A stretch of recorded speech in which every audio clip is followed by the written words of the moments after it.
വഖഫ് നിയമ ഭേദഗതിയിൽ രാഷ്ട്രീയ പാർട്ടികൾ അന്തിമ തീരുമാനമെടുക്കാൻ സമയമായി എന്ന് ദീപിക ദിനപത്രം. വഖഫ് പാർലമെന്റിലെ മതേതരത്വ പരീക്ഷയാണ്. നിങ്ങൾ പിന്തുണച്ചില്ലെങ്കിലും ബില്ല് പാസ്സാക്കുമോ എന്നത് വളരെ ഏറെ പ്രധാനപ്പെട്ട വിഷയമാണ്. പക്ഷേ പിന്തുണച്ചില്ലെങ്കിൽ കേരളത്തിലെ എംപിമാരുടെ മതമൗലികവാദ നിലപാട് ചരിത്രമായിരിക്കും. മതേതര തലമുറയോട് കണക്ക് പറയേണ്ട ചരിത്രമെന്ന് ദീപിക മുഖപ്രസംഗം. വഖഫ് പാർലമെന്റിലെ മതേതരത്വ പരീക്ഷയാണെന്ന തലക്കെട്ടോടെയാണ് മുഖപ്രസംഗം ആരംഭിക്കുന്നത്. ബില്ല് പാർലമെന്റിൽ അവതരിപ്പിക്കുമ്പോൾ കേരളത്തിൽ നിന്നുള്ള CPM, കോൺഗ്രസ് എംപിമാർ അനുകൂല നിലപാട് എടുക്കണം. രാഷ്ട്രീയ പാർട്ടികൾ അന്തിമ തീരുമാനമെടുക്കാൻ സമയമായി.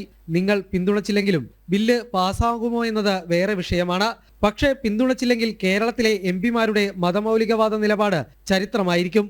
മതേതര തലമുറയോട് കണക്ക് പറയേണ്ട ചരിത്രമെന്ന് മുഖപ്രസംഗത്തിൽ പറയുന്നു.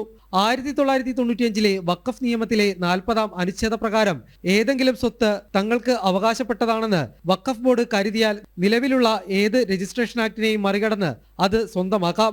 ഇരകൾ കോടതിയെയല്ല വഖഫ് ട്രൈബ്യൂണലിനെ സമീപിച്ചു കൊള്ളണം.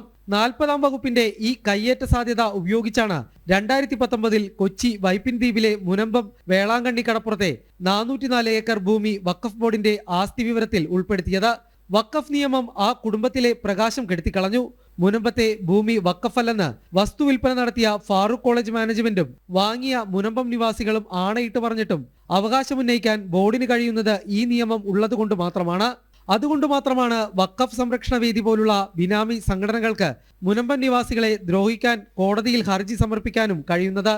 യാഥാർത്ഥ്യം ഇതായിരിക്കെ ജനങ്ങളെ സഹായിക്കുമെന്ന് മുനമ്പത്തെത്തി പറയുന്ന കേരളത്തിലെ ഭരണപക്ഷവും പ്രതിപക്ഷവും പാർലമെന്റിൽ വഖഫ് നിയമത്തെ പിന്തുണച്ച് ഇരട്ടത്താപ്പ് കാണിക്കുകയാണെന്ന് മുഖപ്രസംഗം പറയുന്നു. ചില സമുദായങ്ങളുടെ വോട്ട് പരമ്പരാഗതമായി തങ്ങൾക്കുള്ളതാണെന്നും മറ്റു ചിലരുടേത് കാലാകാലങ്ങളിൽ പരിഗണിച്ചില്ലെങ്കിൽ നഷ്ടപ്പെടുമെന്നുമുള്ള ധാരണയാകാം കോൺഗ്രസിന്റെയും CPMന്റെയും സമ്മർദ്ദം.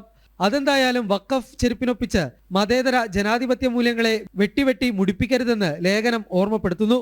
വഖഫ് നിയമ ഭേദഗതിയെ എംപിമാർ അനുകൂലിക്കണമെന്നാവശ്യപ്പെട്ട് KCBC രംഗത്ത് വന്നതിന് പിന്നാലെയാണ് ദീപികയുടെ മുഖപ്രസംഗം. ജനം, കൊച്ചി.